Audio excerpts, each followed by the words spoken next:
Hi, I'm David Busch and welcome back to Busch History. You are viewing my ongoing series called The Presidents. I am taking a look at every presidential administration from George Washington forward and highlighting and discussing specific events during their administrations. We're not doing background of the presidencies, we're not doing things that occurred after the presidency. So this is a snapshot of each of the presidencies. More information can be found at www.buschhistory.net, where you find a whole litany of links to my videos on YouTube. So anyway, let's take a look at Ronald Reagan, or Ronbo was one of the things he was called. 40th President of the United States. Number 40's Vice President was George Bush, and yes, I've heard those jokes my whole entire career. Political party is Republican. Term of office 1981 to 1989. Who came before him and after him? Jimmy Carter was a Democrat, preceded him, and George Bush was a Republican who followed him. Any unusual circumstances surrounding his ascent to the presidency? Well, first of all, he was the oldest president inaugurated. He was 69, and the oldest to hold the office, he was 77. There was huge debate, especially about his re-election, whether that was a good idea or not. He defeated incumbent Jimmy Carter largely on the heels of the Iranian hostage issue, in which Jimmy Carter looked weak and impotent. As a matter of fact, the hostages were freed on his very first day in office. Why were those hostages freed on the first day of his presidency? Did they fear what Ronald Reagan would do? Or were they just glad that Jimmy Carter was no longer president? It really doesn't matter. Any catchphrases? He was called the Teflon President because nothing could be said bad that actually stuck to Ronald Reagan. Reaganomics was a term for his economics plan, which was a idea like trickle-down economics, that business creates jobs, so business should get some kind of assistance from the government. Mr. Gorbachev, tear down this wall. That was that famous comment that he made at the Berlin Wall in Berlin. And what was called the moral majority, the people who he said represented the majority of the United States, and they were called the moral majority. He served 2 terms, so there was nothing unusual about the end of his presidency. The cornerstones of Ronald Reagan's presidency. He was very patriotic, he had traditional Republican values, and he believed in tax cuts for as many people as he possibly could. Cut the taxes. There was an assassination attempt on March 30th, 1981, and he joked that he hoped all the doctors were Republicans. Reaganomics, a supply-side theory of economics that said if you help the job creators, they will create jobs. Well, how did he help those job creators? Less regulations and lower taxes. So taxes were cut for people on the top. At the beginning of his presidency, there was a $60 billion deficit and a $914 billion debt. And that was what Jimmy Carter left him. To give you an idea. He cut all kinds of public services. He lowered or cut some unemployment payments. He took money from food stamps and welfare. And he generally was thought not to be a strong social programs president. It was really more about individual responsibility. He also took on the Professional Air Traffic Controllers Organization. These are the air traffic controllers. They thought they were overworked and underpaid. And their big thing was they wanted fewer hours. They thought it was a high-stress job, and they wanted to work fewer hours and have more air traffic controllers hired. And Ronald Reagan said, well, if you don't come back to work, I'm going to fire you. And they didn't go back to work, and he fired them. And he replaced them with military air traffic controllers until new ones could be trained. Now, remember that deficit. Well, in 1982, we're up to $100 billion. So in 1981, it was $60 billion. A year later, it's another $40 billion. It's almost doubled in 1 year. 1983, the Social Security Act. It's meant taxing affluent retirees. In other words, wealthy people who are getting Social Security, and we can debate all day whether that should be in any case, but that money is now going to be taxed. Fuel efficiency and pollution standards that had been passed earlier during the Carter administration were now relaxed as well. That's what we mean by less regulations. 1984, he cut federal spending on social programs, $136 billion in cuts. It was called the New Federalism. In other words, the federal spending on those social programs was now going to be state spending on those social programs. So the social programs didn't disappear, but now they were on the backs of the states, and that would mean the states would have to find the money to do that. He also announced an arms embargo to South Africa, largely based on all of the apartheid issues.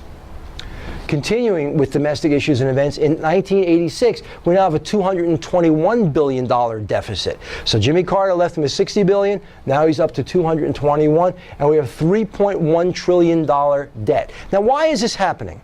Why is the deficit increasing and the debt increasing? Well, the Reagan administration is cutting taxes and increasing spending on defense, because we're also playing games with the Soviet Union at this point in time, trying to show them that we're the tougher guys. In 1987, we get what's called the Reagan recession. There was a stock market crash. There was a war on drugs announced. This was Nancy Reagan's Just Say No campaign for $1.8 billion. And we have the famous tear down this wall comment. In 1988, we had the Civil Rights Act of 1988, and that compensated victims of Japanese internment during World War II. That was the whole Korematsu thing. In 1989, 20% of the children in the United States live in poverty. How'd that happen? Social programs are being cut. And if you want to click on this link, you'll get some of Ronald Reagan's humor. Ronald Reagan was a very funny, likable guy. He liked to tell his stories. So if you click on that link, you'll get an idea or a window into his humor. Now his foreign policy. Cornerstones on foreign policy. He's dealing with Libya, the Soviet Union, and a huge military buildup in the United States. In 1981, as I mentioned a few minutes ago, we have the hostages released from Iran right on Inauguration Day. He deposes Libyan diplomats because he's not happy with what Muammar Gaddafi is doing in Libya. He limited the import of Japanese vehicles, and we have the beginning of Charlie Wilson's war, and that was that covert CIA funding of the Mujahideen in Afghanistan to try to dispel the Soviet Union. We call those kinds of wars surrogate wars because we weren't fighting it directly. In 1982, we had the Falkland Islands War between Argentina and Britain, both allies of ours, and boy, did we have trouble staying out of that one, because which side would we pick? What happened was there was an island off of Argentina that the Argentinians tried to claim as theirs after it had been a British possession for a very long time, and they ended up getting a war over it. And Margaret Thatcher wanted us to choose sides, and we didn't. Fortunately, we didn't, so it worked out. In 1983, Reagan sent Marines into Lebanon because there was a religious civil war going on in Lebanon, and as a result of that, 241 American Marines were killed when a truck bomb was parked outside their barracks as they slept. We invaded Grenada. There was a coup in Grenada, and we invaded Grenada to protect American medical students. Grenada is a Caribbean island. We start aiding rebels in Nicaragua who are fighting communism. It's back to that whole containment thing, and that's going to bite Reagan in the butt shortly. The Soviet Union shoots down a Korean airliner that had found a way into their airspace, that had strayed into their airspace. So the Soviet Union shoots down this airliner that had strayed into Korean airspace, and of course it made the Soviet Union look very, very bad. And we deploy cruise missiles in Europe against the Soviet Union, not to use them, but to scare them. And the Strategic Defense Initiative is announced, otherwise known as Star Wars. The idea that we would put a series of satellites around the globe, and those satellites will be able to shoot down any incoming missiles launched at the United States, most likely from the Soviet Union, thereby rendering all of the nuclear weapons in the Soviet Union useless. And, Gorbachev's like throwing up his hands at this point because he can't keep up with this kind of stuff. By the way, it was a bluff. It never worked. It was Reagan being Reagan again. So let's talk about the Iran-Contra affair in 1984. This was all about supplying weapons to the Contras in Nicaragua. Congress has said no when Ronald Reagan asked for money to help these Nicaraguan Contras. So a scheme is hatched. And the scheme, it's kind of hard to connect it to Reagan because this is the whole Teflon Presidency thing. It went like this. The Iranians and Nicaragua, the Iranians were holding American hostages. So a deal was made. When the Iranians would free an American hostage, we would then sell them weapons. So the Iranians would buy American weapons because they're fighting Iraq.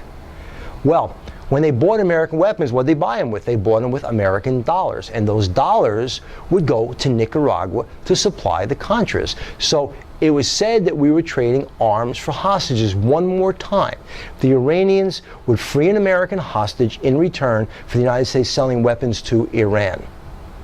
The money that the United States got from those weapons sold to Iran would then go to fund the Contras in Nicaragua. And that was called the Iran-Contra affair. And Reagan swore up and down he didn't know anything about it. But then one night on TV, he said that he was probably wrong. He said, in my heart, I know we didn't do this, but the facts have shown differently. That's a paraphrase, but obviously it happened. And there was a whole huge investigation. And Reagan was found harmless. It was found that he didn't know anything about it. 1986, we bombed Tripoli, that is in Libya, in retaliation to a disco bombing that occurred in West Berlin that was traced to Muammar Gaddafi. In 1986, also, President Marcos in the Philippines is forced to step down, and we have a peaceful coup, if you like, in the Philippines. In 1987, the International Nuclear Freeze Treaty, it was destroying nuclear weapons in Europe. And that was signed, so things, the Soviet Union is paring itself down here. And in 1988, the U.S. and Canada signed a free trade pact to allow trade to occur back and forth between Canada and the United States without any trade barriers whatsoever. And if you want to click on this link, you'll get this tear down this wall speech from Ronald Reagan. Anyway, so that's Ronald Reagan. Ronald Reagan, aside from these facts, Ronald Reagan was a big, likable guy. He had played a lot of Hollywood Western parts, and they were called spaghetti westerns. Spaghetti westerns were filmed in Italy because it was cheaper to do so there than it was in the United States. And he was likable. He looked good at the camera. He spoke very well. And a lot of people compared him to John Wayne in the White House. I wasn't a big fan. I wasn't a big fan of his stance on social programs, but as I said, even back in those days, he would meet once a week with Tip O'Neill. Tip O'Neill was the Speaker of the House, and he was a Democrat, and obviously Ronald Reagan was a Republican. And they would meet once a week, and they would sit down and talk about things, and they found a way to compromise. Why can't we do that now?